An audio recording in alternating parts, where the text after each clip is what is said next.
2016 a été une année significative pour le Congo, particulièrement au plan institutionnel, marqué par la mise en place du tout premier gouvernement de la Nouvelle République, avec à sa tête Clément Mwamba, Premier ministre. Un gouvernement constitué en une équipe ayant d'une présence remarquable des femmes et des jeunes. Parmi les entrants, Léon Juste Ibombo ayant bénéficié de la confiance de l'exécutif pour piloter le ministère des Postes et des Télécommunications, un secteur stratégique pour le développement socio-économique du Congo, étant entendu que de nos jours, les technologies de l'information et de la communication sont perçues comme un véritable catalyseur de développement grâce à leur capacité inouïe de création de valeur. Conscient de cette réalité, Léon Juste Ibombo entend apporter un apport substantiel à ce secteur. C'est à ce titre que depuis sa prise de fonction, il s'emploie activement à dynamiser le dit secteur. Ainsi donc, dans la longue marche vers le développement et pour aller plus loin, Léon Juste Ibombo a commencé son premier pas par cerner au mieux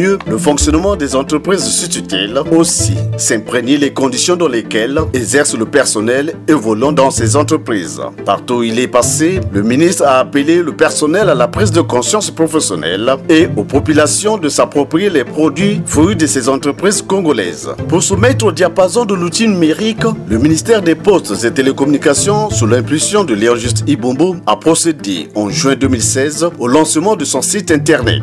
Celui-ci se décline en www.postetelecom.gouv.cg, conçu par la société Horizon Web. À travers ce portail web, les internautes y trouveront l'essentiel des informations liées aux administrations sous tutelle de ce ministère ainsi que des partenaires du reste déjà disponibles. Après 19 ans d'hibernation, Mandingo, chef-lieu de la Bouéza, a vu son bureau de poste être réhabilité, équipé et reprendre ses activités. Ce grâce à l'impulsion du ministre Léon Juste Ibombo.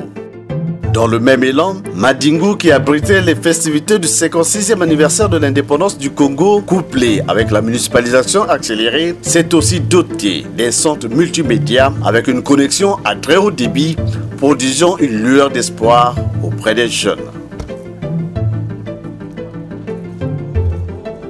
Plongé au cœur de ces forces vives de l'économie congolaise, le ministère des Postes et Télécommunications a initié les 20 et 21 octobre 2016, avec l'appui de la Banque mondiale et de la société Huawei, les journées nationales de réflexion sur la fibre optique. Tenues sous le thème « La fibre optique, nouveau levier pour le développement du Congo », ces journées ont mobilisé des centaines de décideurs politiques, chefs d'entreprise, des universitaires, acteurs de la société civile et aussi des partenaires au développement. Le but étant de porter la connaissance du grand public des avantages de cette infrastructure qui est essentielle pour la croissance économique. Ces assises, pour en être précis, ont été entre autres procédées pour dynamiser l'économie nationale, comme l'a du reste souligné le ministre d'État, ministre de l'économie, Gilbert Ondongo.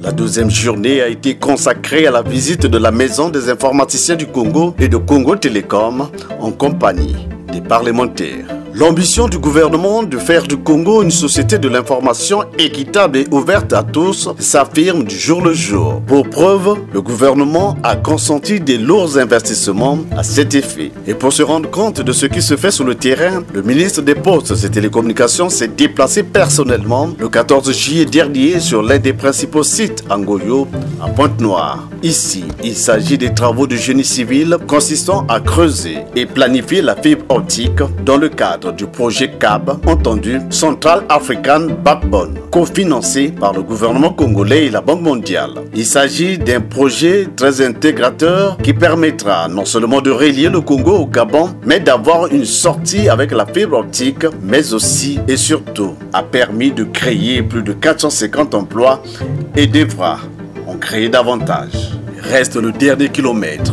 Et pour que ce projet soit effectif, un accord de prêt de la Banque mondiale a été adopté par le Parlement congolais. Pour ce qui est de la transmission numérique, certains quartiers de Brazzaville et de Pointe-Noire bénéficient déjà de la connexion des ménages en fibre optique. C'est le ministre des Postes et Télécommunications qui a procédé personnellement à ce raccordement.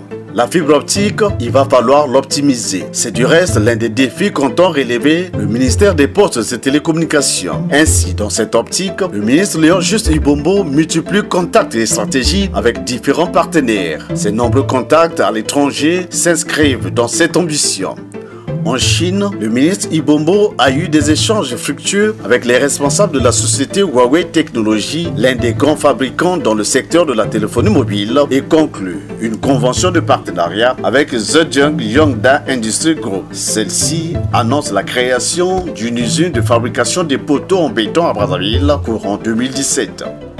Toujours dans la recherche des partenaires, le ministre Léon Juste Ibombo a signé en terre italienne un accord de partenariat avec Compagnia Generale Telecomunicazioni ed Elettronica, une compagnie privée italienne œuvrant dans l'industrie de l'électronique et des télécommunications ayant pour champ d'action des organismes publics, nationaux et internationaux.